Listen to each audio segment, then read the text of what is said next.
राधे राधे सभी को। परीक्षा बौर एकेडमी में आप सभी का स्वागत है। तो चलिए शुरू करते हैं आज की क्लास एक न्यू टॉपिक के साथ। तो आज का टॉपिक है हमारा स्वर। हमने अपनी लास्ट क्लास में श्रुति को समझा था, तो आज हम अपने स्वर को समझेंगे कि स्वर क्या होते हैं, कितने प्रकार के होते हैं और इनमें प्रकार में भी कौन कौन से स्वर का क्या चिन्ह होता है। आज हम अपनी ये डिटेल में पढ़ने वाले हैं स्वर टॉपिक को। तो सबसे पहले हम स्वर के हम एग्जाम पैटर्न के हिसाब से ही लिखेंगे। तो सबसे पहले हम स्वर की एक डेफिनेशन जानेंगे, उसके बाद हम स्वर शब्द कहाँ से क्या कैसे है ये सब बताएंगे आपको। तो चलिए, तो यहाँ पे सबसे पहले आप लिख लीजिए परिभाषा। तो सबसे पहले हेडिंग क्या डालेंगे? परिभाषा।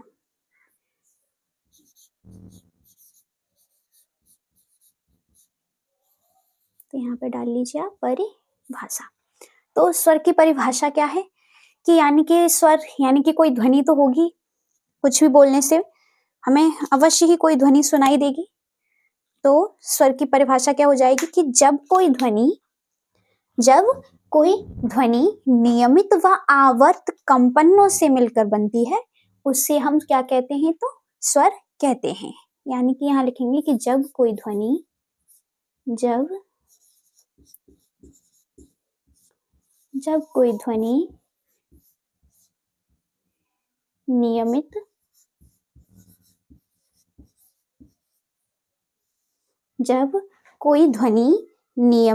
व आवर्त कंपनों से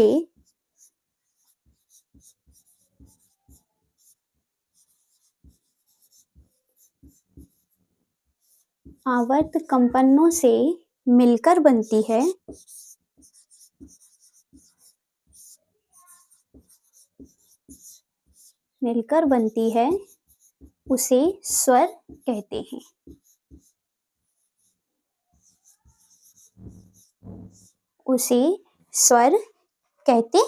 हैं। तो क्या कहते हैं? तो उसे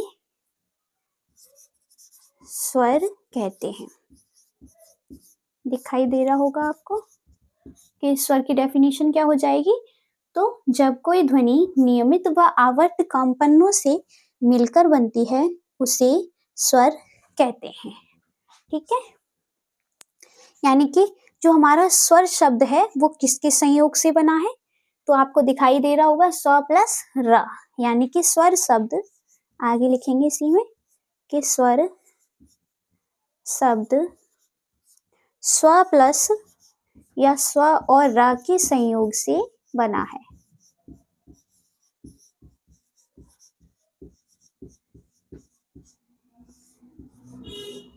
र के संयोग से बना है, जिसका अर्थ क्या हो जाएगा? तो जिसका अर्थ है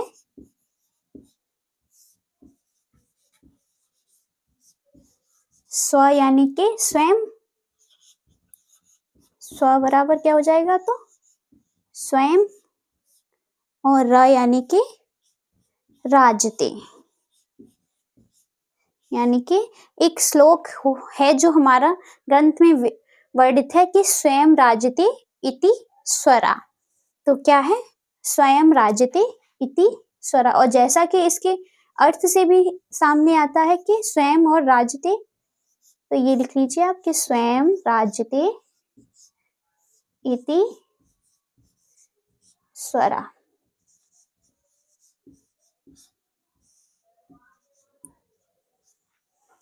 अर्थात जो हमारे स्वयं राजते इति स्वरा, इसका अर्थ क्या हुआ कि स्वर को किसी दूसरे की आवश्यकता नहीं होती है, वो स्वयं ही रंजन होते हैं। तो यहाँ पे आगे इसमें लिखेंगे, इतना आपको मैंने बता ही दिया। इसमें आगे समझेंगे कि स्वरों की जो संख्या है वो कितनी है? अनंत है। लेकिन सभी देशों में कितने स्वर बताए जाते हैं? तो जैसा कि मैंने आपको बताए थे, कितने स्वर हैं हमारे? 7। यानी कि हमारे 7 शुद्ध स्वर ही माने जाते हैं। तो यहाँ पे लिखेंगे कि स्वरों की संख्या तो अनंत है, स्वरों की संख्या तो अनंत है,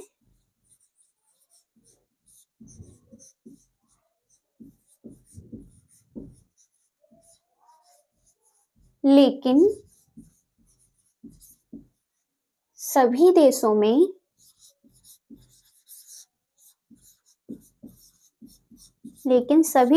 में सात शुद्ध स्वर ही प्रयोग किए जाते हैं। कितने? तो 7 शुद्ध स्वर ही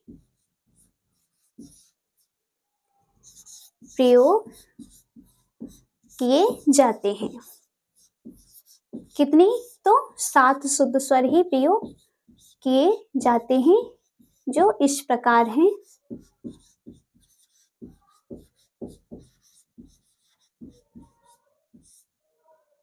तो वो 7 शुद्ध स्वर कौन कौन से हैं?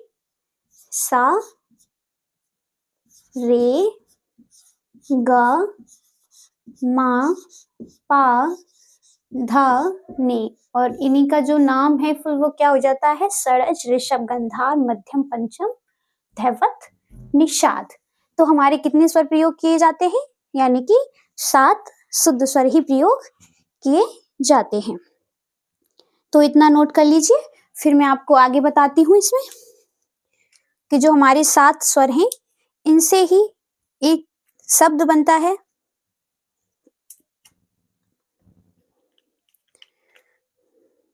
तो हमारे स्वर क्या है? ये श्लोक बहुत ही इंपॉर्टेंट है, इसको आप अच्छे से ब्लैक पेन से हाईलाइट करके लिख लेना कि स्वयं राजते इति स्वरा, यानी कि जो स्वयं ही रंजन होते हैं वो हमारे स्वर होते हैं। तो इतना नोट कर लिया होगा, मैं क्लीन कर देती हूँ ऊपर से। इसमें आके लिखेंगे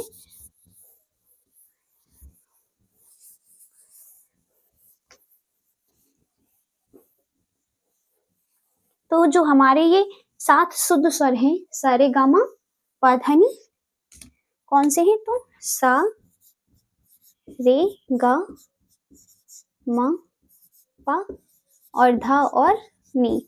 यानी कि जो हमारे पहले के 4 अक्षर जो हैं इन्हीं से हमें एक स्वर मिलता है सरगम।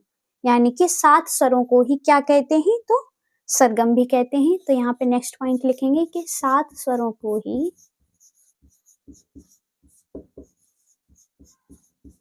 क्योंकि इन्हीं 7 स्वर से सरगम बनती है को ही सरगम कहते हैं। यानी कि सरगम शब्द जो है, आगे इसी में लिख लीजिए कि सरगम शब्द 7 स्वरों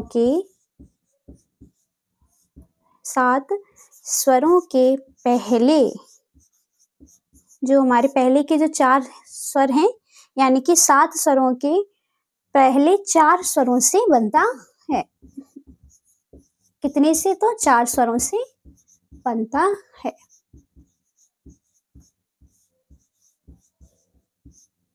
ठीक है। और जो हम जानेंगे, इतना नोट कर लीजिए, फिर हम जानते हैं कि स्वर के प्रकार कितने होते हैं या स्वर कितने प्रकार के होते हैं। तो यहाँ पे नेक्स्ट पॉइंट लिखेंगे कि स्वर के 2 प्रकार होते हैं, या फिर स्वर 2 प्रकार के होते हैं। कैसे भी लिख लीजिए, स्वर 2 प्रकार के होते हैं। तो वो कौन कौन से होते हैं 2 प्रकार? बीच में हेडिंग डाल लीजिए स्वर के प्रकार।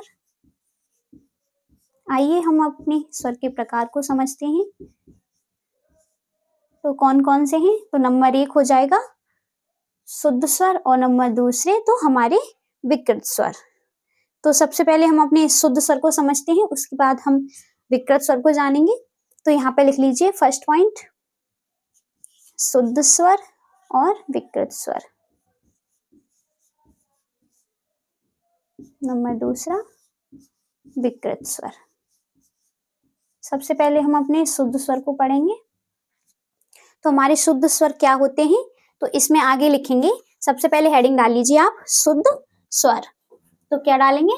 शुद्ध स्वर, यहीं पर डाल लीजिए, आप बीच में डाल लीजिए। चलो, शुद्ध स्वर। तो क्या होते हैं हमारे शुद्ध स्वर, इनको जानेंगे। तो इनका जो अन्य नाम है वो क्या हो जाएगा? शुद्ध स्वर को हम क्या क्या बोलते हैं? तो हम इन्हें प्राकृत और अचल स्वर भी कहते हैं। पॉइंट वाइज ही लिख लीजिएगा आप भी। अन्य नाम क्या हो जाएगा? तो प्राकृत स्वर और अचल स्वर। यानी कि अगर आपको पूछ लिया जाए कि शुद्ध स्वर को क्या अन्य नाम है या फिर क्या कहते हैं अचल स्वर का अन्य नाम, तो शुद्ध स्वर हो जाएगा। ठीक है, इनकी संख्या कितनी होती है, तो इनकी संख्या 7 है। यानी कि इनकी संख्या 7 होती है। कितनी होती है, तो 7 होती है, जैसा कि मैंने आपको ऊपर भी बताया। सा रे गा मा पा धा नी सा, ये हमारे 7 शुद्ध स्वर होते हैं। सा रे गा मा पा धा नी सा, यानी कि ये जो हमारे स्वर हैं, ये अपने नियत स्थान पर ही रहते हैं। यानी कि ये स्वर, या फिर लिख लिए कि जो स्वर अपने नियत स्थान पर रहते हैं, यानी कि ये स्वर अपने नियत स्थान पर रहते हैं।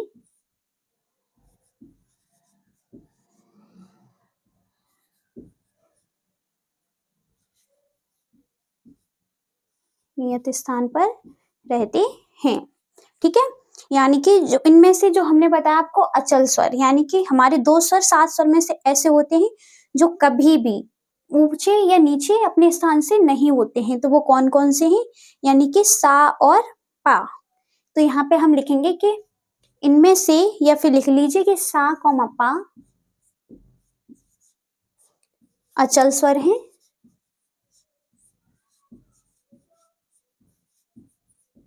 जो कभी भी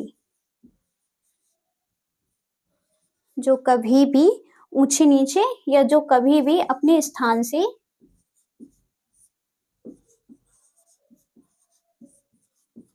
ऊंचे नीचे नहीं होते हैं। ऊंचे नीचे नहीं होते हैं। तो वो 2 स्वर हमारे कौन से हैं, तो सा और पा। और ये राग में कभी वर्जित भी नहीं होते हैं पूर्णतः। ठीक है, यानी कि हमारा जो सा स्वर है वो राग में कभी वर्जित नहीं होता है। तो एक और पॉइंट लिख लीजिए कि जो हमारे बाकी के 5 स्वर हैं वो अपने स्थान से ऊंचे नीचे भी हो जाते हैं। यानी कि बाकी 5 स्वर अपने स्थान से ऊंचे नीचे हो जाते हैं।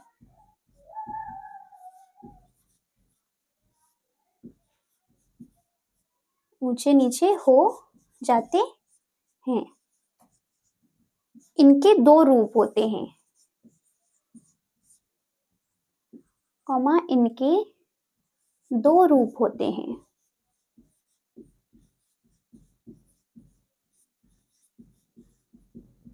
ठीक है, इतना नोट कर लीजिए। फिर मैं आपको अपना दूसरा पॉइंट, यानी कि दूसरा प्रकार विकृत स्वर बताती हूँ कि विकृत स्वर क्या होते हैं। तो हमारी 7 शुद्ध स्वर होते हैं, जिनमें से हमारे सा और पा अचल स्वर कहे जाते हैं। शुद्ध स्वरों को हम प्राकृत स्वर या अचल स्वर भी कहते हैं। और हमारे जो सापा के बाद रेगा धानी बचे, रेगा माँ धानी बचे, ये हमारे अपने स्थान से ऊंचे नीचे हो जाते हैं। इनके 2 रूप होते हैं। तो समझते हैं हम उन दूसरे प्रकार को, अपने विकृत स्वर को, और उसमें ही जानेंगे कि इनके 2 रूप कौन कौन से होते हैं। तो चलिए इतना नोट कर लो आप लोग, आगे बढ़ते हैं अपनी इस क्लास में।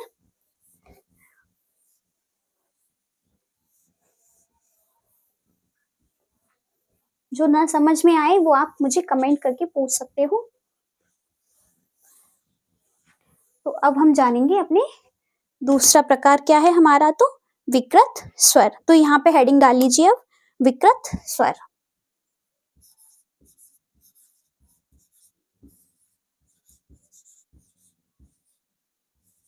तो अब हम जानेंगे कि विकृत स्वर क्या होते हैं, यानी कि इनकी संख्या और इनका अन्य नाम क्या होता है। तो सबसे पहले लिख लीजिए कि अन्य नाम होता है इनका चल स्वर। अब देखो नाम से ही समझ में आ रहा होगा आपको, चल यानी कि चलना, यानी कि ये नियत नहीं है, ये अपने स्थान से ऊंचे नीचे होते रहते होंगे, है ना। तो इनकी संख्या कितनी है, तो इनकी संख्या लिख लीजिए कि इनकी संख्या इनकी संख्या 5 होती है। कौन कौन से हैं वो स्वर, तो लिख लीजिए रे, ग, मा और धा और नी। तो ये हमारे विकृत स्वर कौन कौन से हैं, रे, ग, मा, धा, नी। ठीक है, ये हमारे 5 विकृत स्वर होते हैं। इसके बाद हम जानेंगे कि ये यहाँ पे लिखेंगे नेक्स्ट पॉइंट कि ये स्वर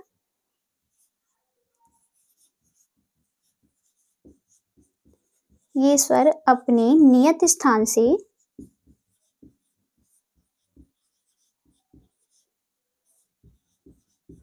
ऊंचे नीचे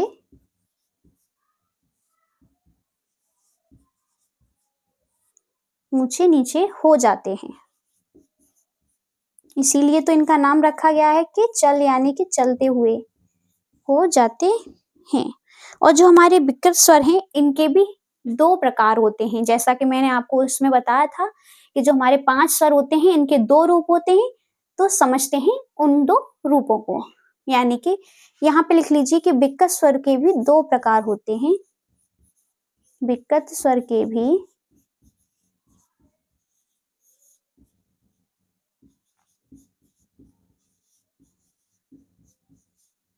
2 प्रकार होते हैं। तो वो 2 प्रकार कौन कौन से हैं, यहाँ पे लिखेंगे कि एक है हमारा कोमल विकृत और एक है हमारा तीव्र विकृत। तो यहाँ पे आप ऐसे लिख लीजिए, बीच में 2 प्रकार ये लिखा हुआ है, यानी कि 2 प्रकार। तो वो कौन कौन से हैं, नंबर 1 इस टाइप से लिख लीजिए, छोटा छोटा लिखूंगी थोड़ा, शायद आपको दिखाई तो देगा ही। कोमल विकृत और तीव्र विकृत कौन कौन से हैं, तो कोमल विकृत और दूसरा क्या है, तो तीव्र विकृत।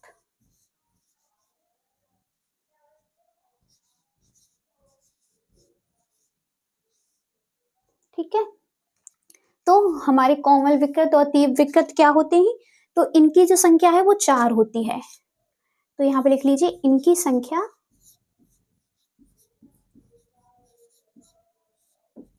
कितनी है, तो 4। और इसकी संख्या कितनी हो जाएगी, तो यहाँ पे लिख लीजिए संख्या बराबर 1। तो हमारा जो तीव्र विकृत स्वर है वो कितने होते हैं, 1 होता है, और कोमल विकृत कितने होते हैं, तो 4 होते हैं। ठीक है, इनके नीचे इनका जो स्वर चिन्ह निशान होता है वो क्या होता है, तो इनका होता है कि स्वर के नीचे पढ़ी लिखी, यानी कि पहले लिख लीजिए ये अपने स्थान से नीचे होते हैं, यानी कि यहाँ पे लिखेंगे कि अपने स्थान से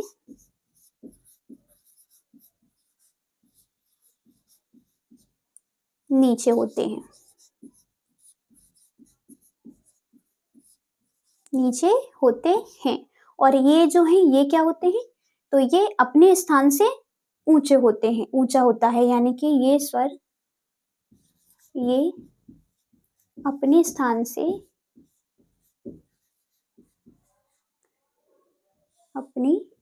से ऊंचा होता है। तो क्या पहचान है इन स्वरों की, तो इसमें जो है स्वर जो हमारे 4 होते हैं, तो ये कौन कौन से होते हैं इनके, रेगा धानी, यानी कि रे, ग, ध और नी। इनका जो वो होती है वो क्या होती है, या फिर लिख लीजिए कि रेगा धानी होते हैं, इनके नीचे क्या होती है, तो स्वर के नीचे पड़ी लकीर क्या होती है, स्वर के नीचे पड़ी लकीर। यहाँ पे लिख लीजिए कि स्वर के नीचे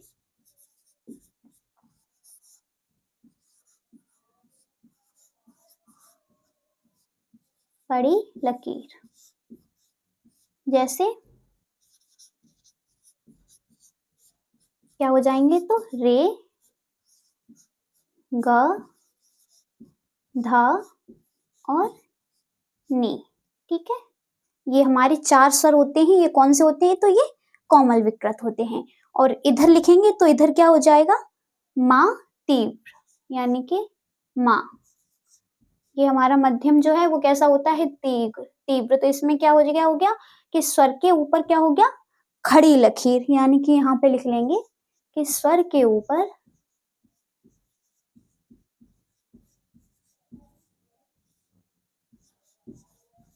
खड़ी लकीर। कैसी, तो खड़ी। ठीक है, नोट कर लीजिए इतना। तो हमने क्या समझा, आज हमने स्वर को समझा कि स्वर क्या होते हैं और स्वर के कितने प्रकार हैं और इनके क्या अन्य नाम होते हैं, हमने इन सब को जाना। तो हमने क्या पढ़ा कि स्वर जो है हमारे क्या होते हैं कि जब कोई ध्वनि नियमित व आवर्त कंपनों से मिलकर बनती है उसे स्वर कहा जाता है। यानी कि स्वर शब्द जो है वो स्व प्लस रा के संयोग से बना है, जिसका अर्थ क्या हो जाता है, स्वयं राजते। स्वर के 2 प्रकार बताए मैंने आपको। वैसे तो इनकी संख्या अनंत है, लेकिन जो शुद्ध स्वर हैं वो हमारे 7 हैं, सारे गामा पाधा नी। अब ऐसे करके अगर देखोगे आप लोग तो 7 शुद्ध स्वर और 5 विकृत स्वर, इस प्रकार से हमारे कुल स्वरों की संख्या 12 हो जाती है। एग्जाम में पूछा जाता है कि अगर हमारे कुल स्वर कितने हैं तो आप 12 लगाएंगे, और अगर पूछा जाता है कि हमारे स्वर या शुद्ध स्वर की संख्या कितनी है तो वो हमारे 7 माने जाते हैं। ठीक है, तो इतना आपने नोट कर ही लिया होगा। मैंने स्वर के आपको 2 प्रकार बताए, शुद्ध और विकृत स्वर। विकृत स्वर के भी 2 प्रकार होते हैं, वो कौन कौन से होते हैं, तो कोमल विकृत और तीव्र विकृत। कोमल विकृत में हमारे 4 स्वर रेगा धानी जो कि अपने नियत स्थान से नीचे हटकर लगते हैं, और जो हमारा तीव्र विकृत होता है वो अपने स्थान से ऊंचा उठकर लगता है। ठीक है, और ये हमारा एक होता है कौन सा, माँ तीव्र।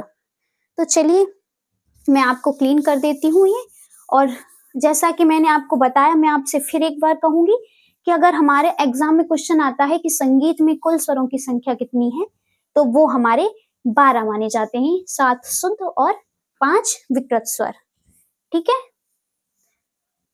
और जो हमारे ये तीव्र विकृत होते हैं इनको हम कहते हैं तीव्र विकृत स्वर, और उसको कहते हैं हम कोमल विकृत स्वर। मैं आपको यहाँ पे लिख दे रही हूँ कि शुद्ध स्वरों की संख्या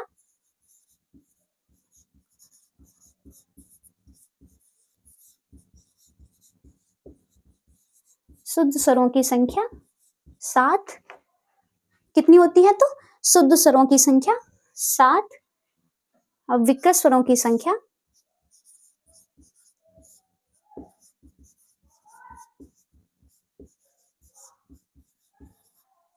विकृत स्वरों की संख्या 5 होती है।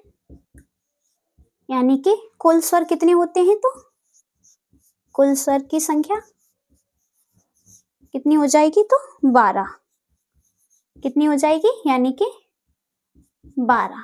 ठीक है, अब कोई कंफ्यूजन वाला क्वेश्चन नहीं है, मैंने आपको सारा डिटेल में बता दिया है कि शुद्ध स्वरों की संख्या 7, विकृत स्वरों की संख्या 5 और कुल स्वर की संख्या 12 होती है। अगर हम ये इसकी भी सारणी बनाएं तो हमारे ऐसे बनेगी कि शुद्ध स्वर नंबर फर्स्ट लिख लीजिए, और ये 2, और ये हमारे कुल स्वर हो गए।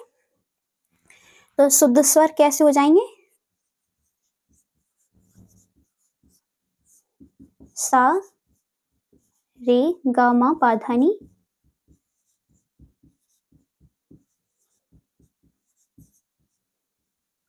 और विकृत स्वर क्या हो जाएंगे,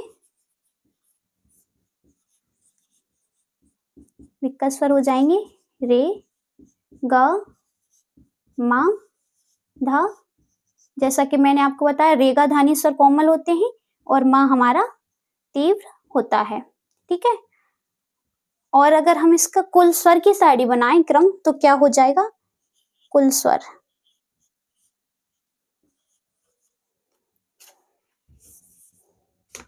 यहाँ पर लिख लीजिए बीच में, कुल स्वर। तो हमारा कुल स्वर जो है उनका क्रम क्या हो जाएगा, मैं आपको ये ऑब्जेक्टिव के हिसाब से ऐसे बता रही हूँ, वरना मैं आपको ये सब कुछ पहले ही समझा चुकी हूँ क्लास में। तो अगर हम इसका क्रम बनाएंगे 12 स्वरों का क्रम तो क्या हो जाएगा, कुल स्वर कितने बताए मैंने आपको, 12।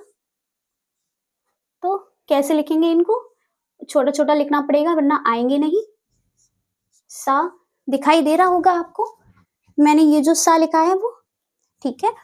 आगे लिखते हैं इसमें सा के बाद हमारा कोमल रे आएगा, उसके बाद शुद्ध रे आएगा, फिर जो छोटा है वो यानी कि कोमल गा, फिर शुद्ध गा, फिर मध्यम, और माँ तो ऊंचा है ना, ये अपने स्थान से नीचा तो है नहीं, तो ये माँ हमारा बाद में आएगा तीव्र माँ। फिर हमारा धैवत आएगा यानी कि कोमल था, और ये हमारा शुद्ध था, उसके बाद कोमल नी, और उसके बाद शुद्ध नी। ये गिन लीजिए कितने हो गए, देखो 1 2 3 4 5 6 7 8 9 10 11। सा रे गा गा मा मा। एक हमारा कौन सा मिसिंग है वो आप मुझे बताइए, मुझे तो पता चल गया कौन सा है, 11 ही हुए हैं, तो हमने इसमें पंचम को वर्ज कर दिया जो कि हमें नहीं करना था। ये हमारा पंचम आ जाएगा, कोमल धा, शुद्ध धा, कोमल नी और शुद्ध नी। अब काउंट करके देखिए 12 हो रहे होंगे, 12 हो रहे होंगे, 1 2 3 4 5 6 7 8 9 10 11 12। तो ये हमारे कुल 12 स्वर होते हैं जिनका मैंने आपको क्रम भी समझा दिया है। तो आज की क्लास हमारी यही समाप्त होती है। मिलते हैं हम अपनी नेक्स्ट क्लास में एक न्यू टॉपिक के साथ। तब तक के लिए राधे राधे सभी को।